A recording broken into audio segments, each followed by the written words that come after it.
Back here at home, an ambitious water pipeline set to bring billions of gallons of water each year to the oil fields of West Texas. 9 counties signed off on the plan to bring the water in for fracking and for water supplies. The water will make its way to West Texas from hundreds of miles away, where some question the impact on one of the most pristine rivers in the world, the Devil's River. Talk of the project has some excited, but others concerned. CBS 7's Matt Riss joins us now from with the beginning of another water war. Matt?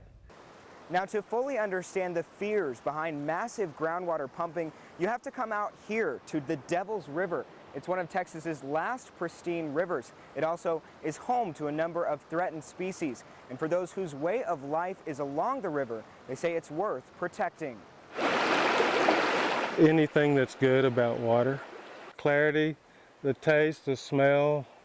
No Giardia, no fecal coliform, no heavy metals. Baseline for the quality of all river water in the state of Texas. Since the 1970s, Gerald Bailey has made his living on the river. And what brought me on here right away was the water itself and the devils. From paddle to paddle, as an outfitter, he helps adventure seekers navigate the Devil's River Basin. I don't have to have electricity, I don't have to have telephone, I don't have to have anything, but I do have to have that water. The Freshwater River is unique. It supports plants and animals found in few other places, an ecosystem tucked away in the dry Central Texas region, just outside Del Rio's Lake Amistad. The Devil's River is actually a spring-fed river, groundwater. We have rain on the rocks miles and miles away, percolates down through the rock, and then comes out through the cracks and the fissures of spring water.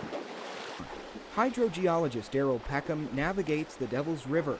Right where we wanted to go. It sits above the Edwards Trinity Aquifer. He says the area is a logical target for groundwater pumping. We're now looking to secure that water future. And Val Verde County is one of the targets because it has a reliable groundwater supply. And it's that groundwater supply that keeps Dolan Falls churning out thousands of gallons of water per second.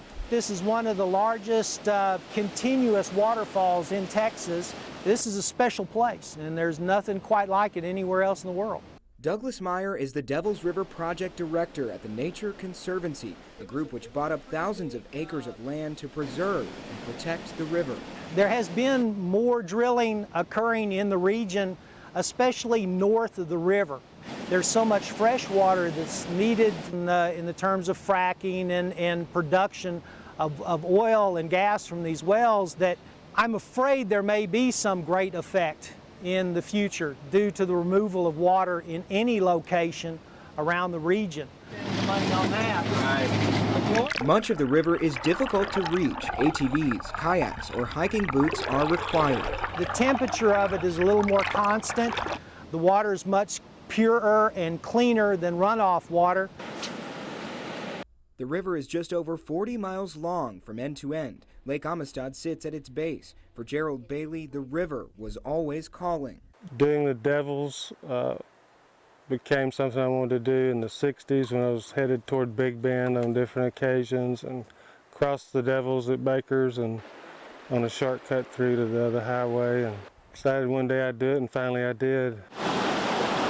But there is a concern. A plan by the BV Water Company out of Beeville hopes to pump billions of gallons of water out of the aquifer from 3 well sites near Lake Amistad. It's going to make anyone that has water around or on or under their place is pretty passionate about the water, so naturally I'm concerned.